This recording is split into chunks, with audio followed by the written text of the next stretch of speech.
বন্ধুরা, আজকে একটু মাঠে এসেছি ঘুরতে। এত রোদ্দুর তাকাতে পারছি না। চারিদিকটা দেখো কত সুন্দর ধান গাছ হয়েছে।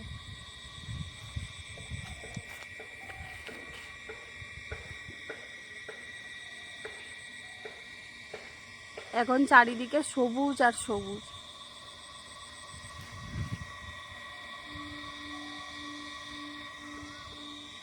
আর এই যে পানা দেখছেন, এটা হচ্ছে খাল।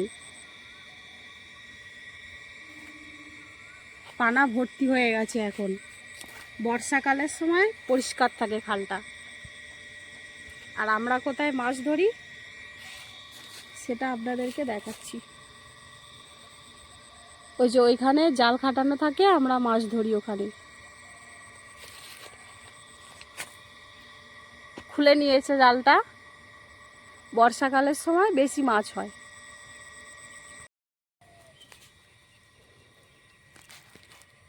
আর এই যে এই জঙ্গলের ভিতরে গিমে শাক হয়ে আছে, গিমে শাকগুলো তুলবো।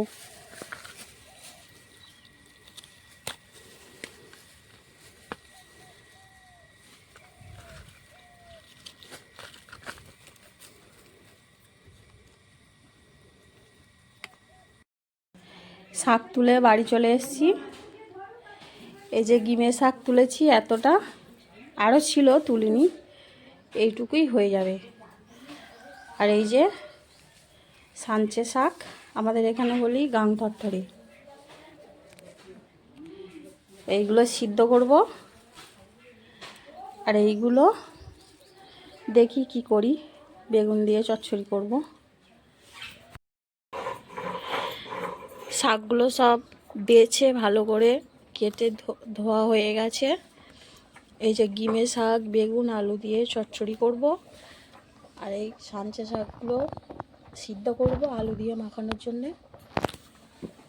আর এখানে বড়ি, আলু আর লাউ শাক দিয়ে ঝোল হবে মাছ দিয়ে, যে পোনা মাছ দিয়ে ঝোল হবে। এগুলো পুকুর থেকে ধরেছে এক্ষুনি। আর বাটা মাছ ভাজা করব। ভিডিওটা অনেকটা বড় হয়ে যাচ্ছে বন্ধুরা, তার জন্য রান্নাটা করে ফিরে আসছি।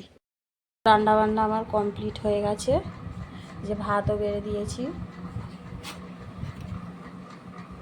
আর এই যে মাছের ঝোল।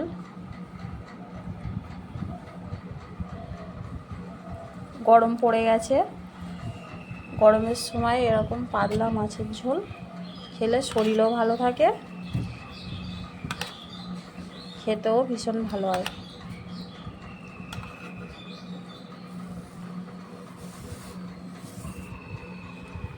আজকের মতো ভিডিওটি এই পর্যন্ত শেষ করছি বন্ধুরা।